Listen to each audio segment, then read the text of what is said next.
दोस्तों, एक बार एक शिव भक्त अपने गांव से श्री केदारनाथ धाम की यात्रा पर निकला। पहले यातायात की सुविधाएं तो नहीं थी, इसलिए वह पैदल ही निकल पड़ा।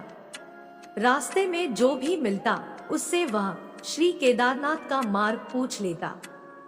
मन में भगवान शिव का ध्यान करता रहता और आगे बढ़ता रहता। चलते चलते उसको महीनों बीत गए। आखिरकार एक दिन वह केदारनाथ धाम पहुंच ही गया। श्री केदारनाथ में मंदिर के द्वार 6 महीने खुलते हैं और 6 महीने बंद रहते हैं। वह उस समय पहुंचा जब मंदिर के द्वार बंद हो रहे थे। पंडित जी को उसने बताया कि वह बहुत दूर से महीनों की यात्रा करके आया है। पंडित जी से प्रार्थना करके उसने दरवाजे खोलकर प्रभु के दर्शन की इच्छा जताई। लेकिन वहां का तो नियम था, एक बार द्वार बंद तो बंद, नियम तो नियम ही होता है। वह बहुत रोया, बार बार भगवान शिव को याद करने लगा कि प्रभु बस एक बार दर्शन करा दो। उसने पुजारी जी से भी बहुत प्रार्थना की, लेकिन किसी ने उसकी नहीं सुनी। पंडित जी ने कहा, अब यहाँ 6 महीने बाद ही आना। 6 महीने बाद यहाँ के दरवाजे फिर से खुलेंगे। यहाँ 6 महीने बर्फ और ठंड पड़ती है और सभी लोग यहाँ से चले जाते हैं। फिर मंदिर के पुजारी सहित सभी लोग वहाँ से चले गए और वह वहीं रोता रह गया। रोते रोते रात होने लगी और चारों तरफ अंधेरा हो गया। लेकिन उसे विश्वास था कि शिवजी उस पर जरूर कृपा करेंगे।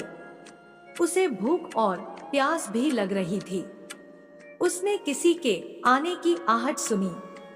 उसने देखा एक सन्यासी बाबा उसकी ओर आ रहे हैं। वह सन्यासी बाबा उसके पास आए और उसके पास बैठ गए और पूछा, बेटा तुम कहाँ से आए हो? उसने सारा हाल सुना दिया और बोला, मेरा यहाँ आना व्यर्थ हो गया बाबाजी। बाबाजी ने उसे बहुत समझाया और खाना भी दिया और फिर वह बहुत देर तक उस बाबा से बात करता रहा। बाबा जी को उस पर दया आ गई और वह बोले, बेटा मुझे लगता है मंदिर कल सुबह जरूर खुलेगा, तुम दर्शन जरूर करोगे। बातों बातों में इस भक्त को ना जाने कब नींद आ गई। सुबह हुई, सूर्य के माध्यम से प्रकाश के साथ भक्त की आंखें खुली। उसने इधर उधर बाबा को देखा, परंतु वे बाबा कहीं नहीं थे। इससे पहले कि वह कुछ समझ पाता, उसने देखा पंडित जी आ रहे हैं अपनी पूरी मंडली के साथ। उसने पंडित जी को प्रणाम किया और बोला, कल तो आपने कहा था कि मंदिर अब 6 महीने बाद ही खुलेगा और इस बीच में यहाँ कोई नहीं आएगा, लेकिन आप तो सुबह होते ही यहाँ आ गए। पंडित जी ने उसे गौर से देखा और पहचानने की कोशिश करी और पूछा, तुम वही हो जो मंदिर का द्वार बंद होने पर आए थे, जो मुझे 6 महीने पहले मिले थे। 6 महीने होते ही तुम समय पर वापस आ गए। उस व्यक्ति ने आश्चर्य से कहा, नहीं, मैं कहीं नहीं गया। कल ही तो आप मुझसे मिले थे। रात को मैं यही सो गया था, मैं कहीं नहीं गया। पंडित जी के आश्चर्य का ठिकाना नहीं था। उन्होंने कहा, लेकिन मैं तो 6 महीने पहले मंदिर बंद करके गया था और आज 6 महीने बाद ही आया हूँ। तुम 6 महीनों तक यहाँ पर जिंदा कैसे रह सकते हो? पंडित जी और उनकी सारी मंडली हैरान थी।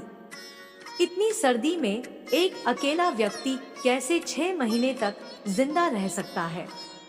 तब उस भक्त ने उनको सन्यासी बाबा के मिलने की और उसके साथ की गई सारी बातें बता दी। उसने बताया, एक सन्यासी बाबा आए थे।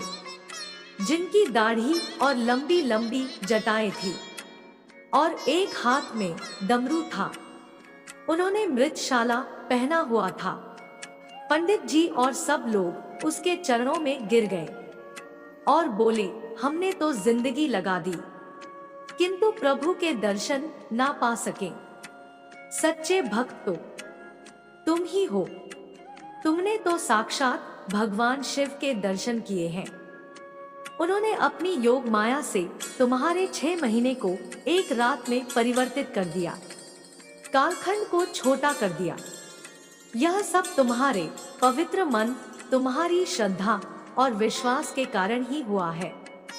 हम आपकी भक्ति को प्रणाम करते हैं। यह सुनकर वह भक्त रोने लगा और बोलने लगा, हे भोलेनाथ, हे प्रभु, मैं अभागा आपको पहचान नहीं पाया और आप मुझे अकेला देखकर, मुझे असहाय देखकर मेरी मदद करने आ गए। उस अंधेरी रात में मेरा साथ देने आए। आपने मेरे जीवन के 6 माह के अंधकार को मात्र एक रात्रि में परिवर्तित कर दिया। आप धन्य हो प्रभु, आपकी महिमा अपरंपार है।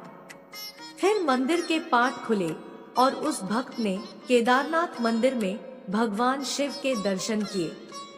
तो दोस्तों, इस कहानी से हमें यह सीख मिलती है कि चाहे आप जिंदगी के किसी भी पड़ाव में हो, किसी भी मोड़ में हो, भगवान पर हमेशा विश्वास रखिए। वो किसी न किसी रूप में आकर आपका मार्गदर्शन जरूर करेंगे और अंधेरे में आपको रास्ता दिखाएंगे। तो दोस्तों, कैसी लगी आपको आज की यह कहानी?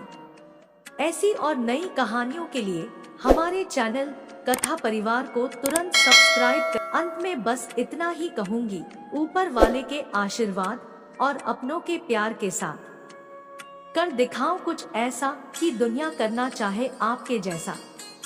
इसी के साथ मैं अपने शब्दों को विराम देती हूँ और पुनः आपके मंगलमय जीवन की कामना करती हूँ।